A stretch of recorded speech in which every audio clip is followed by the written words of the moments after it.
ezo hatene 2026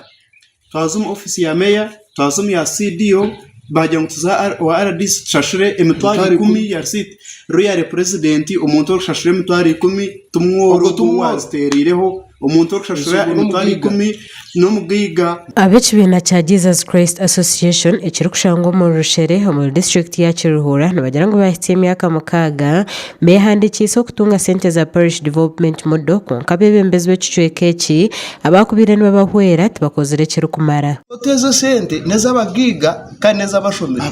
abo ku muntu kuza kutunga sente oyine kwize mpapara oyine kubosaswire sente omoro umuntu kuza kutunga sente ezo no esente zishaza bagiga abantu bona kutebembera baturiye nyuma bobonka bakaba discouraged kare babirgaho ito twajyana umusike ko kuremeraho mbwene rizoba esente zemyoga turi kumahizire neza menyeto turi kuzumanya eza PDM twaka zitungiri abantu bagira ngo urukuba kugezaho kutunga sente nabashagwa sente hamwe n'ibintu bindi byinji ekibaremese president nwe yagitireho tkoreki ningasho no moro cyo kuza kubashe ibintu ebyo sente kuzareba ziyezo moro ziriya fome zo rukwizo kashanko kuza kushobora kutembe nyonyi tamu transport sisi twakarire twine cyo kurya no moro cyo kubasa kuza process ejo 20 so twaza owa meya kwehabuza okutwakubasa kutunga sente ezo yatwohereza omuntu okukura eminyeto kutoshikire omuntu ogu yatsindika owache person orukura ebya PDM okutwahiko wache person wa PDM yatugambira ngo ntwetenga constitution books yagarika tugamba ngo twetenga form ya buri member Kakuru Edgar omumbebembezi okurwo mu kigombe cye nashobora nkurwo mwaka gwe 2020 batwire nibafayo kwejumbira program za government eziri kuyamba emyeto eziri mu PDM emyoga hamwe na sente z'emyeto konka byona biremere sente z'emyoga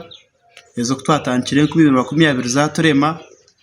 omwaka ugutwagizaho eterizoba sibire tugenda tuzum office turugom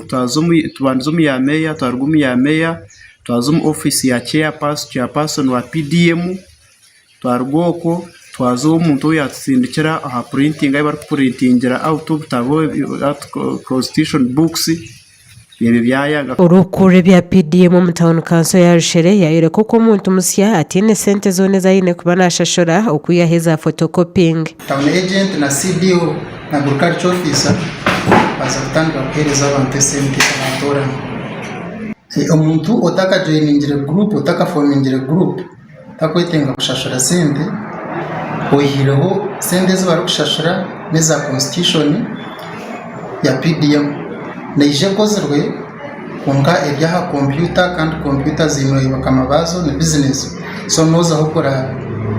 mugora triplicates zbaze copies ishatu oguyagumizamye ashobora ko abekibine ki tubafire yo kwija kushemesibwa hamwe na town council okuboreka projects izbakubire no bakora hakazaho endagero kugira ngo habeho emyanya yo kwegisiza abantu ibara kwita practical training centers abantu abo no barkwegesizwa emyoga eyegomborero ko betorine so abantu abo begesibwa kandi ahamwanya oguna hatoranwaho community based facilitators abo nabantu barkwiyamba agriculture officer ninga CDO kwegesa abantu abarkwenda kukozesa sente za PDM sente za PDM mukuru wihanga akazitaho kuyamba abantu baburijo okurwo mboro gasha kwa Canary Mensa ahabwa Tayari West umuri Kiruhura.